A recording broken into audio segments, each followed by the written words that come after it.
गुलामी से छूटे बच्चों के नवजीवन की सत्य कथा है। तुम पहले क्यों नहीं आए? The Nobel Peace Prize people and children. Nobel शांति पुरस्कार विजेता भारत गर्व श्री कैलाश सत्यार्थी।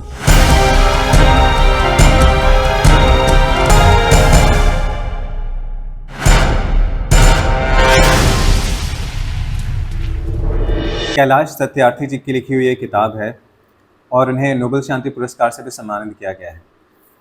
आइए इस किताब की भूमिका पढ़ते हैं। इस किताब को कागज़ पर लिखे जाने में भले ही 12-13 साल लगे हों, लेकिन इसमें लिखी गई कहानियों को मेरे हृदय पटल पर अंकित होने में 40 सालों से भी ज़्यादा का वक्त लगा है। यह कुछ ऐसे चुनिंदा बच्चों की ज़िंदगी का दस्तावेज है जिनकी पीड़ा की तपन से लाखों बच्चों की गुलामी की जंजीरें पिघलकर टूटी। उनकी जिजीविषा, साहस और हौसलों और संघर्ष के कारण दास्ता के इतिहास के कई पन्ने फटे और मानव मुक्ति के कई नए अध्याय जुड़ सके। इसलिए ये सिर्फ लिखे गए शब्द नहीं हैं, बल्कि मौन में से निकली आवाज़ें, अदृश्यता में से प्रकट हुए चेहरे और काले घने बादलों को चीर कर उगे सतरंगी इंद्रधनुष हैं। उन बच्चों के साथ साथ वे सभी आवाज़ें, चेहरे और रंग मेरे भीतर भी जन्मते रहे। हर कहानी अंधेरों पर रोशनी की, निराशा पर आशा की, अन्याय पर न्याय की, क्रूरता पर करुणा की और हैवानियत पर इंसानियत की जीत का भरोसा दिलाती है। लेकिन इस जीत का रास्ता बहुत लंबा, टेढ़ा मेढ़ा और उबड़ खाबड़ रहा है।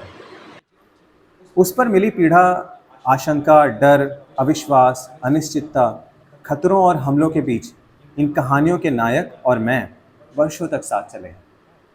इसलिए ये एक सह्याद्री की बेचैनी, उत्तेजना, कसमसाहट, झुंझलाहट और क्रोध के अलावा आशा, सपनों और संकल्प की अभिव्यक्ति भी है। मैंने ज़्यादातर बच्चों को बड़ा होते देखा और एक दोस्त के नाते उनके भीतर बदलाव को गहराई से महसूस किया। मैं नहीं जानता कि उन जैसे हज़ारों बच्चों ने मुझसे क्या सीखा या पाया, लेकिन मुझे उनसे जो कुछ मिला वह अमूल्य है। उन्होंने बड़ी जल्दी से मेरे भीतर के बच्चों को पहचान लिया और उस पर खूब प्यार लुटाया, गहरी दोस्ती कर ली। अपने भीतर के बच्चों को जीवित और खुश रखने की प्रेरणा में इससे बड़ी सौगात भला और क्या हो सकती है। इसलिए यह कह नहीं सकता कि अपने उन दोस्तों के व्यक्तित्व को शब्दों में ढालने की कोशिश में कितना न्याय कर पाया हूँ।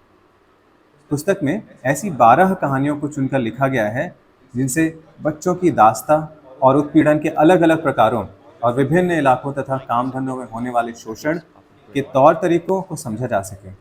जैसे पत्थर व अभ्रक की खदानें, ईंट भट्ठे, कालीन कारखाने, सर्कस, खेतीहर मजदूरियाँ, जबरिया भिखमंगी, बाल विवाह, दुर्व्यापार, यौन उत्पीड़न, घरेलू बाल मजदूरी और नरबली आदि। इसमें एक कहानी सन 1981 में मुक्त कराई गई बच्ची साबो की भी है। वही बाल दास्ता के खिलाफ हमारे विश्वव्यापी आंदोलन की पहली चिंगारी बनी। इस घटना से मैं अपने जीवन के उद्देश्य और दिशा को ठीक ढंग से पहचान सका।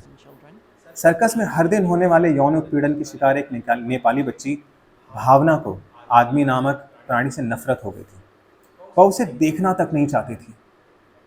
लेकिन जब उसके आक्रोश ने आकार लिया तो वह बच्चों की खरीद फरोख्त या दुर्व्यापार रोकने के आपराधिक कानून में ढल गया। इसमें मखमली कालीन बुनने वाले हमारे नन्हे शहीद कालू की वेदना के साथ साथ मनुष्य जीवन में उसकी गहरी आस्था और करुणा का चित्रण है।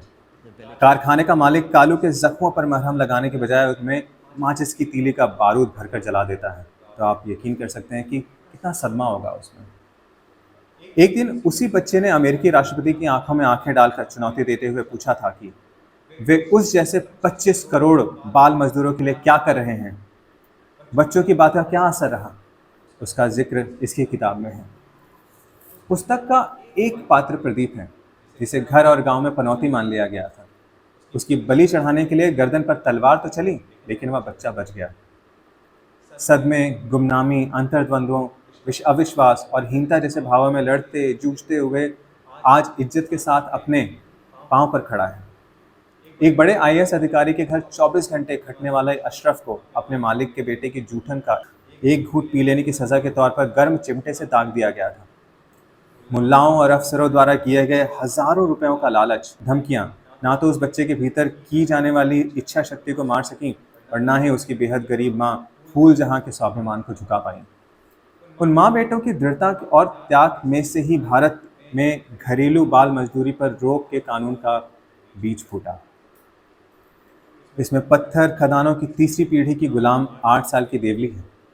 मुक्त कराए जाने के बाद कुछ सालों तक हमारे आश्रमों में रही उस बिटिया ने प्रतिज्ञा ली थी कि उसके गांवों में कोई भी बच्चा ना तो मजदूरी करेगा और ना ही शिक्षा से वंचित रहेगा।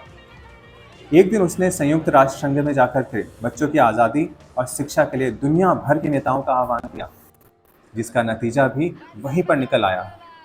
हरियाणा के खदानों से छुड़ाए जाने के बाद अन्य बच्चों के साथ कार में मेरे बगल में बैठी देवी ने बड़ी वेदना, भरोसे और गुस्से में मुझसे पूछा था, क्यों रे, तू पहले क्यों नहीं आया?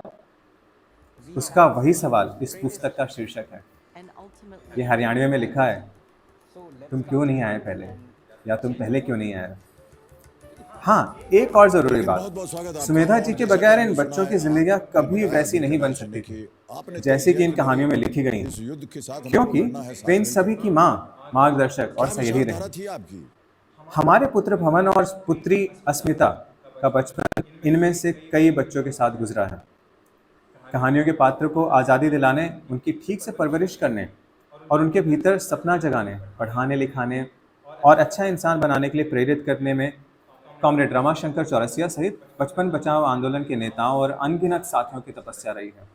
हमारे बाल श्रम और मुक्ति आश्रम के गुरुजनों कार्यकर्ताओं ने जमीन में धंसी पड़ी या क्रूरतापूर्वक हथौड़ों से तोड़ी गई चट्टानों में से जिन मूर्तियों को तराशा है, ये कहानियां उन्हीं की है।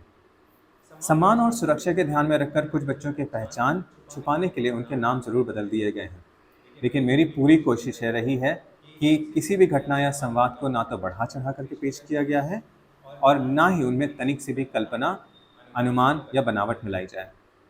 सच्चाई से ज्यादा प्रभावी, शक्तिशाली और टिकाऊ दूसरी कोई चीज नहीं होती है। अपने अनुभवों के साथ जुड़ी कोमलतम भावनाओं, आपस में रची गुथी संवेदनाओं और गहरी अनुभूतियों को भुला पाना तो मुश्किल है ही, लेकिन उन्हें शब्दों में ढाल पाना और भी कठिन काम है। फिर भी मैं अपने पाठकों के भीतर छुपी करुणा पर भरोसा करते हुए यह दुस्साहस कर रहा हूँ। मुझे आशा है यह पुस्तक आपके भीतर उसी करुणा को जगाएगी। कैलाश सत्यार्थी।